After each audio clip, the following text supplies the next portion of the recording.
I would say that anything that disfigures, distorts, demeans life should be avoided. True. Agree. And anything, any act, any thought that glorifies life, that beautifies life, should be accepted. The debate goes on whether alcohol should be taken or not. Now, in my allopathic practice, in children's cough mirror, there are a lot of alcohol is there. So as you say that it is said by in Bhagavad Gita, karmane vadikarastu, ma phaleshu kadachanam. But Dr. Sharma, it doesn't happen. People without aim or without what they are going to get it out of what they do, it's become impossible to think and pursue that thing. Moment you think that you want to get out something out of it, you will get disturbances in your planning, in your preparation, in your creation. Because now you will also put the fact and the necessity and the desire and the condition that you want something out of it. True. Now when that comes in, it disturbs you. But when that is not there, the flow of the river goes on.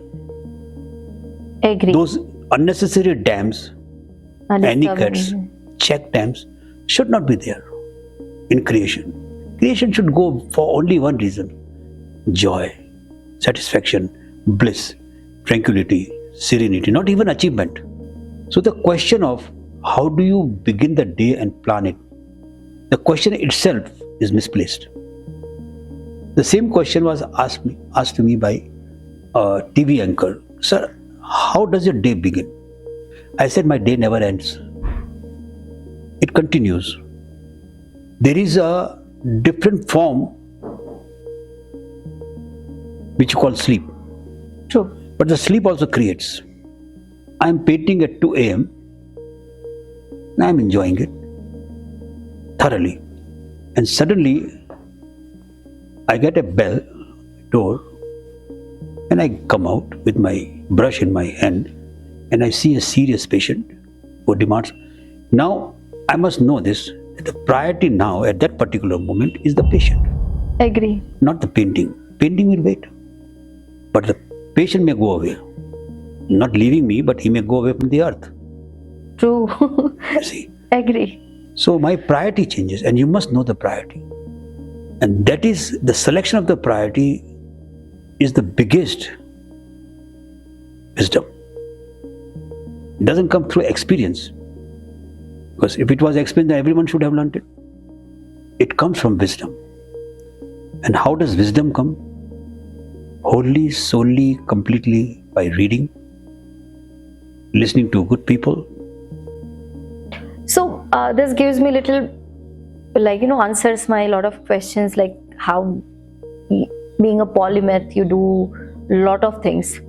I want to know more about your journey of your becoming a lyricist and composing your own songs, and your, like as you told me that your mother started teaching you, or like made an effort that you learn sitar.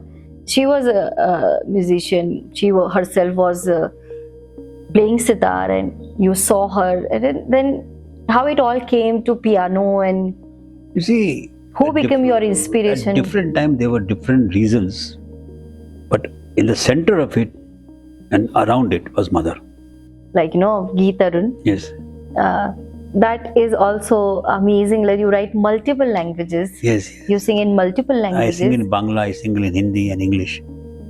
And you write in Rajasthani also. Rajasthani, like and folk songs. I borrowed from you one Gujarati song. Like Gujarati also. Wow. So you started playing piano in COVID. Piano In COVID. So that was your first. Not started. I started learning. You started learning. Teaching myself. Okay, so you never learned piano earlier. No. It was in COVID. You started learning for yourself. Teaching myself. Teaching yourself. How did you have a teacher? Or? No. I had no teacher, no knowledge of it. Such a difficult instrument. But inspiration from Rohington Nariman.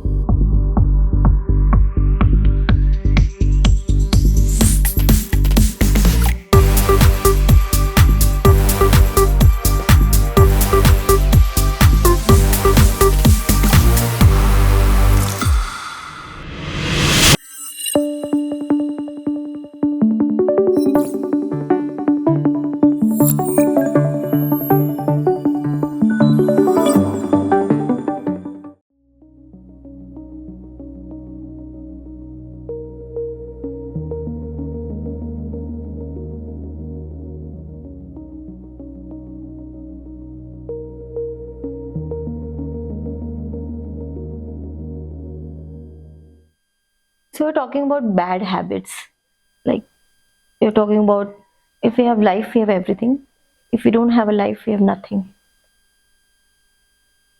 See, bad, I think, is a very controversial term Very true.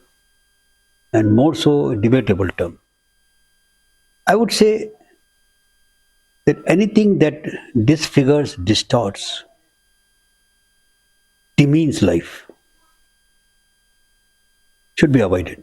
True. Agree. And anything, any act, any thought that glorifies life, that beautifies life, should be accepted. For example, alcohol, as I was telling you, the debate goes on whether alcohol should be taken or not. Now, in my allopathic practice, in children's cough mirror, there are a lot of alcohol is there. True. Now, that alcohol is very good. Okay. It comforts you. It helps you. It soothes your cough, gives you good sleep, suppresses a cough. Sometimes they have anti-allergic medicines inside them, chemicals. Those chemicals, they help you out to free yourself from sneezing and running nose. It's good. But when you take an entire bottle, you lose your senses. You damage your liver. You may trouble your heart. And you may become a problem to the family, to the neighbors and society. Now that's bad. That should not be done. So this is how I put it like this. You should glorify life. Because the entire reason why we are here or why we do something and why things happen is because life is there. We have life. We have no life, no interpretation, no discussion, no deliberation, nothing. A dead man, moment the person dies, how quickly become distant to him. And the person is also distant to us. True. So everything that happens, all the acts which are done, whether meeting people, thinking, sending messages, receiving messages, having altercations or developing industries, fighting wars, all because we are alive. That man doesn't do these things. So, first and foremost, you must glorify life. Glorify life. How do you glorify life? By not doing acts which defile life, which demean life, which distort life, disfigure life in any way. Once you know this, you'll have respect for the activities or the entities which are giving you life. Air, water, cleanliness, free from pollution. They will help your lungs, your heart to work better, of which you don't know anything about. The common man knows nothing. He keeps doing things, keeps thinking, either lamenting or boasting, fighting, making truce, laughing or crying. But he does not know he is able to do this thing because he is alive. So we take life for granted. We don't glorify. We don't think of life unless there is a trouble. Then you rush to hospitals or something. Suddenly then you become alert, Yes. So Otherwise, you must look after your life, glorify life. And whatever you mentioned, all those acts, whether it is theatre, whether it is music, whether it is painting, whether it is writing, whether it is writing a column or serving people as a physician, or whether reasoning out with people for the environment, ecosystem, they all glorify life. So when you do these things, or when these things happen and you found yourself doing these things, instrumental in it, you don't feel anything. It just happens. And you keep doing it. The moment you awaken your desire to get something out of it, there is a roadblock. As you said, how do you write every day? So as you say that it is said by in Bhagavad Gita, karmane vadikarastu, ma phaleshu kadachanam. But Dr. Sharma, it doesn't happen. People without aim or without what they are going to get it out of what they do, it's become impossible to think and pursue that thing.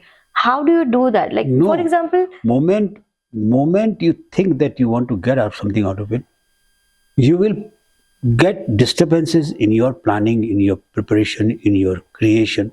Because now you will also put the fact and the necessity and the desire and the condition that you want something out of it. true, Now, when that comes in, it disturbs you. But when that is not there, the flow of the river goes on. agree. Those unnecessary dams, anicuts, check dams should not be there in creation. Creation should go for only one reason: joy, satisfaction, bliss, tranquility, serenity, not even achievement. We don't have so many mentors, we don't have so many inspirations, we don't have such examples in front of us. Isn't it a problem to young generation? Like, No, I don't think so. It's a problem. The question arises, why do we defile our life? When we know we want happiness, we want happiness. And when we have a simple path of happiness, don't have desires. You see, unfulfillment of desires will cause unhappiness. unfulfillment of desire Will cause unhappiness. cause an unhappiness. So if you make a small equation, disappointment is directly proportional to desire. Correct. If you don't desire, there's no disappointment. Now, is it possible? That is the only thing possible. We bring in impossible things in our life. I must have this. I must have this. I must have this. I must get this. I must achieve this. If I have this painting, why this painting is not being sold for $1 million? Okay. Now, this question will disturb you. That disturbance will become the check dam, the roadblock. And you will unnecessarily ponder on it and waste your time. You may lose the idea of creating that particular thing. But when you don't want anything, you want to go and meet the sea. The river will keep moving. So it means like when you start your day, you just don't plan anything. You do your daily routines, and that compasses of your writing poetry, your painting a day, or your painting when you get time, when you see your patients, and you keep writing and writing and writing. Have you never thought of it that whether it will get published, whether it will get publicly out, or whether people will appreciate, what will happen to what I do? All these questions, they never came to your mind? I gave you a model Okay. in early questions that you do not feel the lungs are working, True. but you are breathing. You do not know your heart is beating. Dr. Sharma, you are very different. It's very difficult to digest. No. Seeing this, when you're sleeping, your lungs are working. Agree. When you're running a 100-meter race, the lungs are working. Agree. When you are angry, lungs are working. When you are happy, lungs are working. When you are worried, lungs are working. Your heart is working. It might be working at a different pace, but it is working. They don't stop. So the question of how do you begin the day and plan it, the question itself is misplaced. The same question was asked to me by a TV anchor. Sir, how does your day begin? I said, my day never ends. It continues. There is a different form which you call sleep. True. But the sleep also creates. Okay. It invigorates you, vitalizes you, revitalizes you, and you might get some dreams. True. There are very few people who can accept this fact, but there are people who also believe this. I have got many of my songs in my dreams. And because I keep the piano very close to my bed, moment the song comes to my mind, I hurriedly, quickly, rapidly get up.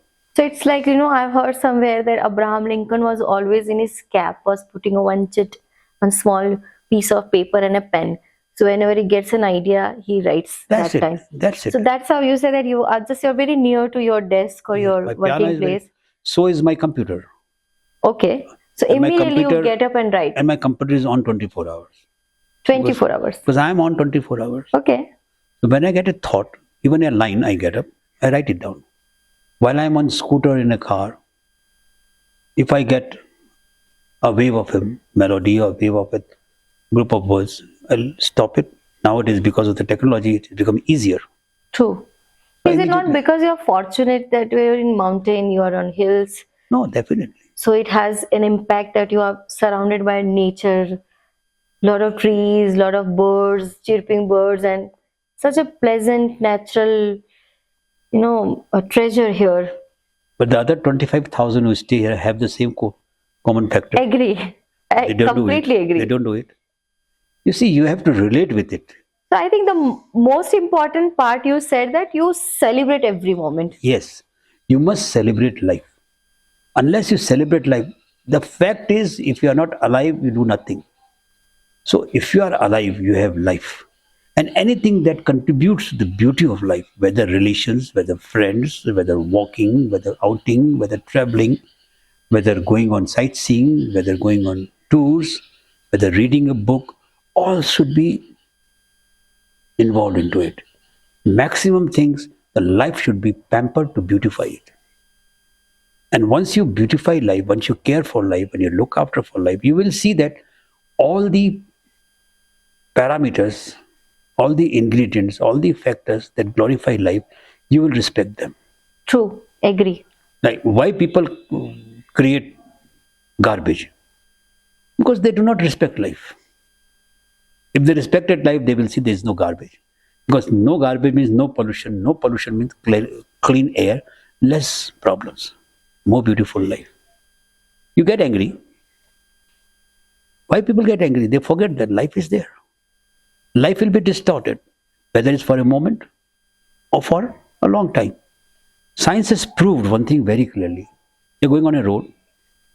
You just do an act which glorifies life. You take a visually challenged man and help the person to cross the road.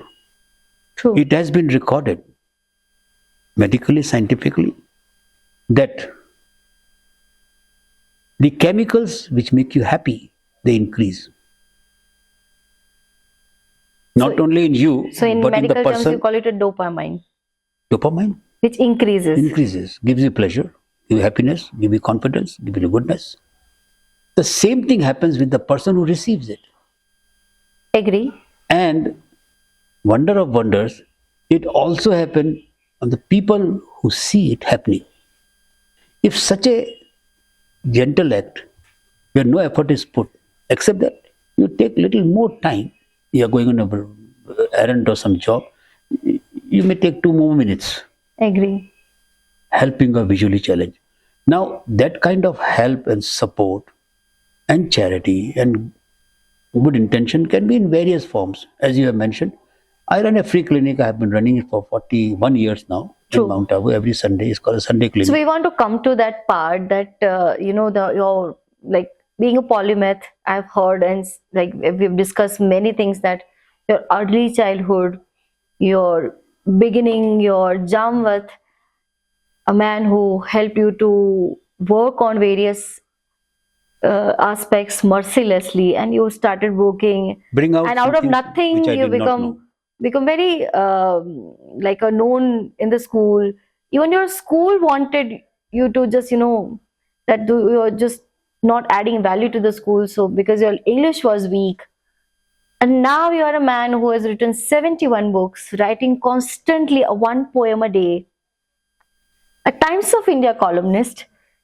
It's a great achievement, but you don't consider this as an achievement. You continue your journey as in like tomorrow morning again I have to do this.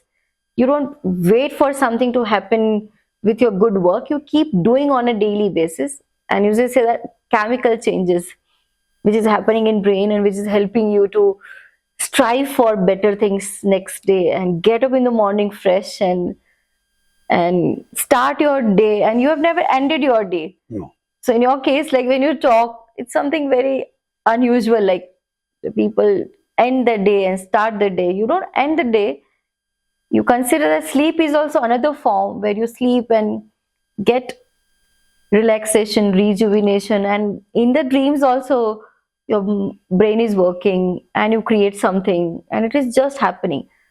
So it has become like, this has become a regular practice. It must not be there, it must have not been there earlier, but it has become part of you. And then that flow, which you always give credit to your mother, that flow came from her, the ability to understand you, where she was not pushing you to select, do this, don't do this, and have this, don't have this, or not even having, like mostly parents have this attitude that have an outcome of something, do something concrete. But your mother waited for years together for you to just decide what you want to do, how you want to do. And it was a lot of compassion in heart, where mostly parents even lose that compassion for the children. And this, a person becomes a polymath is a journey where you are presenting that not only money, or not only for money, life has so many aesthetic aspects, a lot of beautiful things to look into. Go a little extra mile and help someone. That even helps you to live a better day or better life. And that become part of our personality. It's very inspiring and encouraging for people like us, those who are listening to you. But yes, I have still that question that one thing when you do, like write a poem and changes that, immediately you compose song, and immediately there is another call where you talk to a patient about some cancer illnesses or maybe other things. You're just getting a report and you're checking their blood report or maybe blood count, or exactly in medical terms you say that, n number of variety of investigations.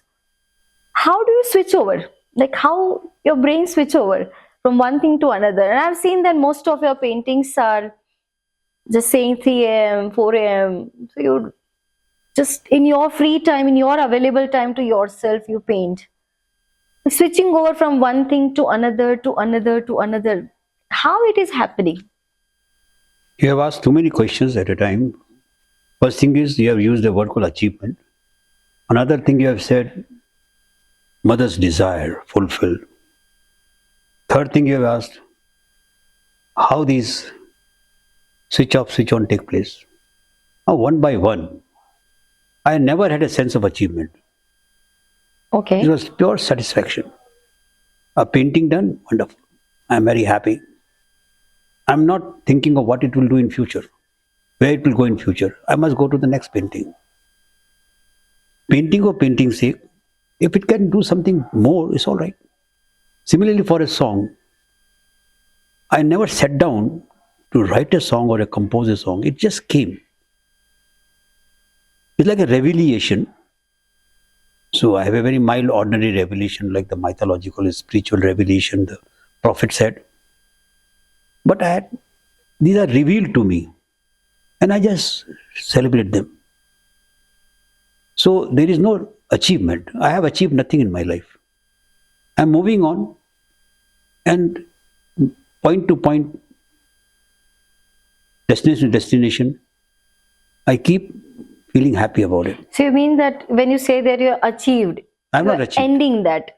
So to No, the I'm people, those who are listening to us, they say that if you're achieved, you're ending there. No. But if you say I have no sense of achievement, you keep moving and moving and moving. Yes. And I have never thought of it, because one of my books is success is a journey. You don't achieve things. You just keep moving. Coming to desire, my mother never desired. True. If I had not become a doctor, she would have been a very happy mother also. I became a doctor, she was still proud. Wow. She never expected. That was a force. That was a that power. was a comfort. Comfort. Not pushing you. Not pushing you. Agree. Making you agitated, disturbance, worried. If I don't do this, what will happen? These are the roadblocks. Agree. Which prevent you from achieving things.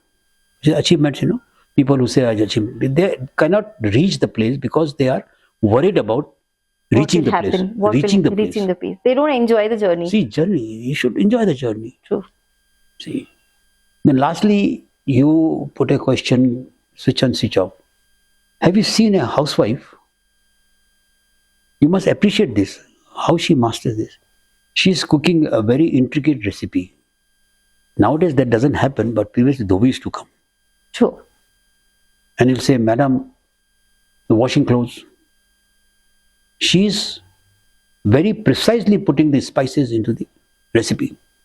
And she's directing the dhobi or the washerman Agree. to put the clothes on the bed and take the clothes from the cupboard. At the same time, the phone rings, and on the left hand, she has picked up the phone and she's answering to her husband, who said there will be some guest in the night. How she is doing it? She is doing it because she has disciplined herself in compartments. True.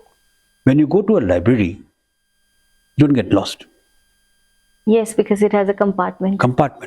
It has a You systematic see, placing for various Yes. different variety of books. different books. You just have to punch a card and you get the book where it is.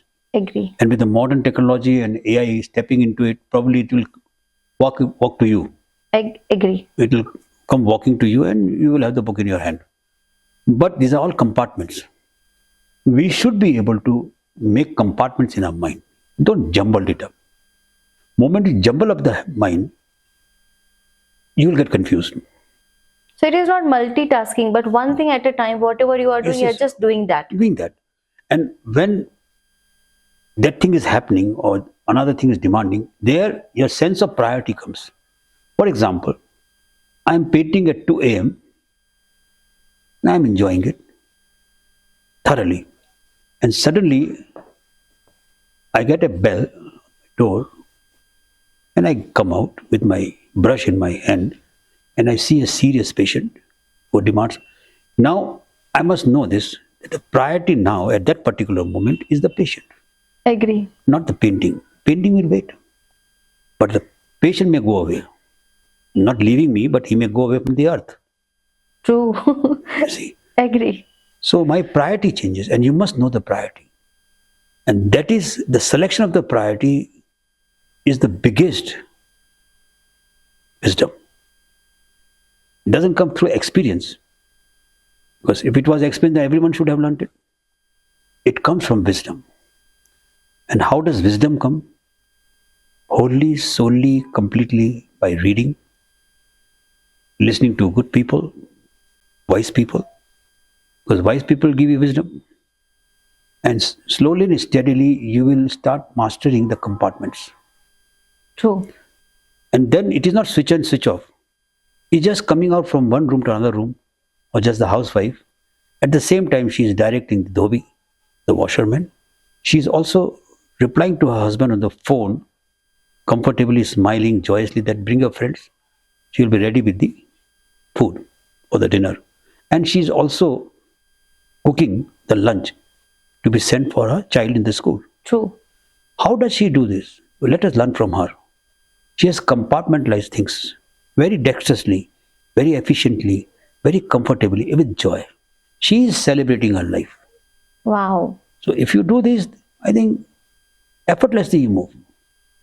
You should not allow unnecessary roadblocks to stumble you down, to prevent you from moving. Because life is meant to move on. Even the So you song says, sense what is coming to your way, right? You sense, you capture that emotion, you live on that environment, you build in your mind that specific. Like, I think that's how the poems are coming out. you see, in the beginning, I told you I do nothing. So I don't sense also. Okay. Things move and I move with them. Wow. They flow. How do they flow? You let them flow. You don't sit down and fight with them.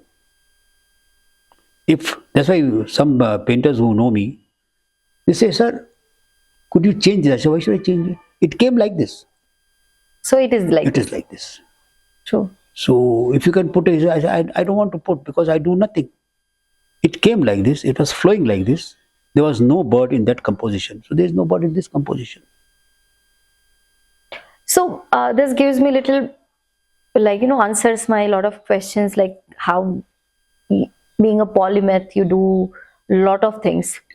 I want to know more about your journey of your becoming a lyricist and composing your own songs, and your, like, as you told me that your mother started teaching you, or like made an effort that you learn sitar. She was a musician.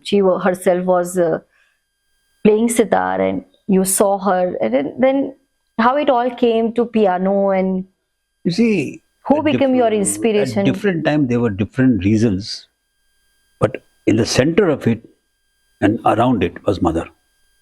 When I was a small boy in class 5 or like this, in a missionary school, English medium school, there in the afternoon we used to have a free period where you could do and attend different activities, either hobbies or something, or attend to your homework if you're doing nothing. One day I was just loitering as literally I was a loiterer, wanderer. I was just aimlessly loitering, and from one of the classrooms I heard melodious song coming out.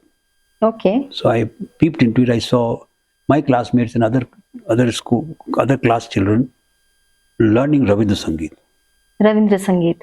So the teacher was teaching. I went to him. I said, "Sir," in Bengali, I said, because I was in Bengal, said, "Amiyo gaan koro. I will also sing songs." So I don't know why he did this, but that was good for me, exceptionally good for me. It just brought me here. What is that? He said, "Do donkeys sing?" I was crestfallen. I don't know why I took it to my heart unnecessarily, because the reason could have been because the delightful laughter of the classmates and the children make me feel humiliated terribly. And out of disgust, I came out crying. I didn't go to my class. I walked out of the school, and all the way I went home. My mother was surprised why the child has come back so early, because otherwise she would have sent the car and the other people to pick me up, fetch me up from the school. So she began to coax me, "Beta, what has happened to you?" And I was just continually sobbing. She tried all her ways of consoling me and comforting me to extract what has happened to me. So did you express the same thing what your teacher told you? Not yet. Not yet. I felt so She was hurt. she was only searching why you are Why? crying. Yes. What was the She reason? could not get out of me. And I went to sleep. Late evening when I got up, she was sitting still with some victuals to eat and everything. I had not eaten anything. My mothers are worried about food. Why he has not eaten? She again said I was still sobbing. But then the intensity of sob was less. In the hiccups of the sob, I told her what had happened. It's so simple. Why should you sing other people's song? You write your own song, compose them and sing. That's I said, how can I amazing. do that? But I don't know how that happened. And soon after that, I was, just roughly I was writing something and then humming it up. But I never copied like a plagiarism, taking a tune from the popular Bollywood movie or Hollywood movie or something. I would create something funny, which was not very palatable to people. But I was doing it. And that journey has brought me here. Wow. So that journey brought you to a Geet Arun. Geet Arun, the serenades. The serenades. And I would say the signature song also you have made, like, of Geet Arun. Yes. That is also amazing. Like, you write multiple languages. Yes. You sing in multiple languages. I sing in Bangla, I sing in Hindi and English. And you write in Rajasthani also, Rajasthani, like and folk songs. I borrowed from you one Gujarati song. Like Gujarati also. Wow. So this music journey is like just living every moment and celebrating. Yes, celebrating life. Wow. And because of similarly, as you said, 40 years back I came to Mount Abu, it's 41st year. And I met most wonderful person in my life. Justice Rohington Foley Nariman. The most erudite, knowledgeable, wise person I have come across in my life. The more I talk is less it is, because I cannot talk sufficiently. He's so great. One of the things was, he is, according to me, I might be wrong, correct me, but out of exhilaration and joy, I say, he is the most knowledgeable scholar on Western classical music in the world today. And he used to inspire me by bringing different CDs and records and music compositions of maestros of the world. And I would sit with him like a small child or the disciple with the master, trying to understand what is happening. It's very complicated for non-initiated person in Western classical music. Very difficult to understand what is happening. It's all noise. And he will, in the most simplest way, he will explain me, as my mother is explaining to me. And slowly, steadily, I began to get attracted to Western classical music. But I could never relate with it the way I relate with my music, my mother's music, my country's music, my soil music, my film music. So that you were unable to relate with Western music. Yes, but I was determined to pick up something. And the process, during the COVID, I didn't have much thing. And one of my wonderful well-wisher, benefactor, Damni Bhen, I don't know, out of the blue, she gifted me a digital piano. So wait, I have one question here. So you started playing piano in COVID. Piano In COVID. So that was your first... Not started, I started learning. You started learning. Teaching myself. Okay, so you never learned piano earlier. No. It was in COVID, you started learning for yourself. Teaching myself. Teaching yourself. How did you have a teacher? Or... No. I had no teacher, no knowledge of it, such a difficult instrument. But inspiration from Rohington Nariman. Inspiration is one thing, sir. No, you don't know but how. I want to know that every day sitting on piano, knowing nothing, and just struggling at this age where No, don't people, bring the age. But It's a number. I would say that age is a number, but it is seen most of the people's life that when they cross certain years of their life, it becomes difficult to imbibe new things and get new idea of learning, and that too you are self-taught, right? For piano. Not self-taught. Okay. Inspired. So tell us more about how did you learn? See, And in in COVID time, you started learning. COVID time, when I got my digital piano, because there was one acoustic piano thrust upon me by one of my friends, it did not work well. So this digital piano, when it came, I thought there is some signal from nature that I should learn. Okay. Because I had a friend like Rohington Nariman. He talks about music round the clock when he's with me. Then I get a sister like a friend like a sister, who gifts me a digital piano. And that compels me to think twice. And then during my interactions with Rohington Nariman, I had come across a very great name, a great maestro of piano, an American Chinese Lang Lang. I thought, let us see if I can find out. Surfing through Google, I suddenly found his email. Okay. In Los Angeles, in Paramount, I think it's Paramount Studio or something, somewhere there. I sent the email and I got an answer, which was unthinkable, because such a great artist, he has no time to answer petty people like me who know nothing about piano.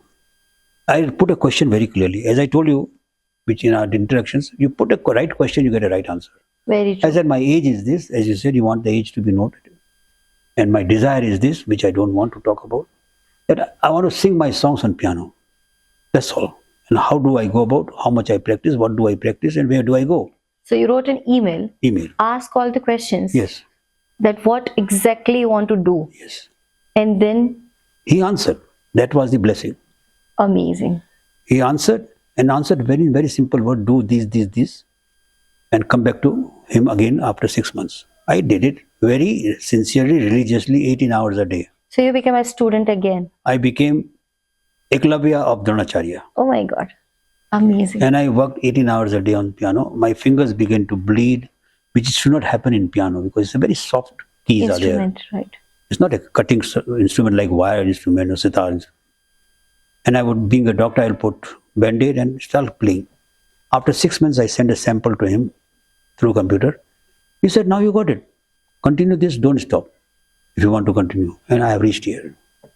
So I think it's a discipline. Once the decision is taken, I want to learn, you just... Discipline, sustainability, commitment, enjoyment, joys. Because anything you do with joy, it never tires you. Anything you do without joy is a work and tiring, and you get up, is fatigued. So I've heard somewhere that when you really constantly be in touch with music or play music, it helps you for longevity of your life also. I don't have any proof. Does it like I have only heard it, but it is very clear that it has been shown, particularly in piano, that when you play piano and the electrodes are put and MRI is done, you can see the sparks flying from left to right, right to left, because the right and left hand are doing two different work in synchron. True, because you have to play Yes, yes. with Different two hands. things. You have to You're playing different things, right? different Suppose you're things. playing melody, in left hand you're playing chords and harmony. And then it's a great balance and synchronization of the two halves of the brain. And that is seen in the sparks, Wow. has been shown. That is the only instrument, no other instrument, Especially to piano. piano. And piano makes me feel very happy. So 6 months you picked up. You sent a mail. I did what he wanted me to do. Okay. And I proceeded. So you don't keep it to yourself. Everything you give it to people. No. Someone told you to do this and See, you did it. People are so important. I was telling the director and the IG that on the pyramid of health, on the apex is friends, teachers, well-wishers. They are the souls, the people, the entities which make your life beautiful. And you must grab it. True. You must let them make it beautiful and glorify it and celebrate it. So how is your relationship with did you know Justice Nariman earlier or it was just... No, it was professional, purely professional. I was sitting in my clinic and a lady walked in 40 years back. A very simple, humble, innocent lady. She said, could I go and attend to her grandmother? She is not well. And that's the journey began. Wow. So you started listening to Western music. You are not completely into it. You just wanted to do something with your music, your songs. He is very happy. He tells me, like a bloody bloodhound, so dogged, you have picked it up. He is amazed. And he says, you have developed a very new genre of piano playing. True. That inspires me and helps me. But this is how this happened. You sing. Okay, fine. It is understood that you have learned playing. You compose your song. No, I don't compose. You write your lyrics and you sing. So it is one-man show. So Geet Arun became a complete one-man show package, that you and your piano. The song comes to me from somewhere, I don't know from where, completely composed. Then I develop it. Okay. Rather, it comes sometimes half complete, 3/4 complete, then the rest is done. So I can say in the world, you are the only man who sings Hindi songs on piano. No. There are so many? I won't say so many or only. That is a very debatable question. Okay. We should not talk about it. Okay. There are many people who do many things. Like Elton John is one of the things. He writes, he composes and sings on piano. Then Adnan Sami was there. He's not doing this now, but he was there. But people call him from Pakistan. True. But in my surrounding, I think I'm doing it. Wow. So this is about your music journey and your writing songs. That writing became long back, but picking up piano, that was in COVID, and starting with a digital piano, and the journey begins. And within 6 months, you reach up to a certain level where you are considered that now you know. No, now you can progress. Now you can progress. Okay. And this is very creative, very, very creative, and very interesting, I would say. Very, very fulfilling. Fulfilling. So I want to know more about, as we go, that Polymath we've heard about, we discuss about your journey of your writing. I want to know that people say you write so very fast. You read so very fast. You get the book and you finish the book very fast. And if you have some idea, you can develop so easily and write it. And if someone says and share some some vague ideas and the story is ready. How this passion comes from for writing? See, I told you, everything is groomed, ingrained, written by my mother. When I was a child, my mother never gave me a toy. Okay. I didn't play with toys like boys play with guns and tanks and brainos and all those things. I didn't. My mother gave me books. And her afternoons were, she was reading her books which she loved. She had picked up taught herself reading, writing. And she will see that I read also. And she herself will go to the bookshops and pick up, not one, not two, dozens of them, and see that I finish them. Wow. And then I talk to her about the books. And you will agree, you start so young, so early reading, it becomes a part of a habit to True, actually. race through the books. Actually, yes. And when you read too much, then you get inspired to write. Hum bhi likhenge. I must also write. Like I wanted to sing. I saw other people. So I began to write. First were very shaky writings, very poor writings. And slowly they improved. People taught me. People corrected me. And then I am here. You are publishing me. So you're ready to learn. That's most yes. important. Yes. Excel your excellence. Because the beginning was not like that. From day one you sat on piano and now you are learning 6 months and 6 months of rigorous, vigorous, cruel, you see, journey. So let us come back to your variety of writing. Being an author, you write poetry, you write prose, you write even a column in Times of India. You pen a lot of stories. Oh yes, short stories. Short stories and novels, plays. Now, see, it's a huge spectrum. It's a vast, huge, I would say, a beautiful variety of things coming and just like rushing to you. How you see things, how do you look at the world, and how easily you are able to put it on paper. So it must be also a rigorous work for These are effortless. Is it effortless? It is not like piano? No, not at all, not at all. Okay. Just give us more. It's so simple, you see. Someone talks to you about something which your wisdom, your, hunch tells you that this should be shared with people. You pull it literally. Like I'll give an example. I'm very grateful to His Highness Siroi, Maharaj Dhiraj Maharaj, Raghuveer Singh Ji. At his lotus feet, I used to hear about history of Mount Abu. Okay. And he used to be so lucid, flowing like a river, flowing like the air, clean air. I will just imbibe it completely. But they were technically very difficult thing. And I was excited to share these beautiful things, the unusual, wondrous thing of Mount Abu with the world. I wrote. It was never written. Today also people ask, is there anything written about Mount Abu? I said, nothing. I am writing the first time. But how are you writing? I said, I'm not writing. I am just transcripting what His Highness gave me. I'm very grateful to him. True. See, similarly, what people tell me, my profession is medicine. So people come and share with me. It's not that I'm, revealing their secrets, confidentiality. No, you can never know. But there are certain aspects. Sometimes they juxtapose. Sometimes 3, 4, 5 patients have very closely appearing problems or thoughts or narrations, which when combined together make a beautiful story. True. So this is how I write. And then again, I told you, I read too much. The masters taught me. The great storytellers like O. Henry, like Sadhguru Manto, Somerset Maugham, then Premchand, then Bonfool, and I can go on with the names. Guy de Maupassant. They wrote wonderful stories.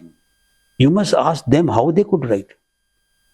And my favorite, whom I am a shadow of his, is from Italy.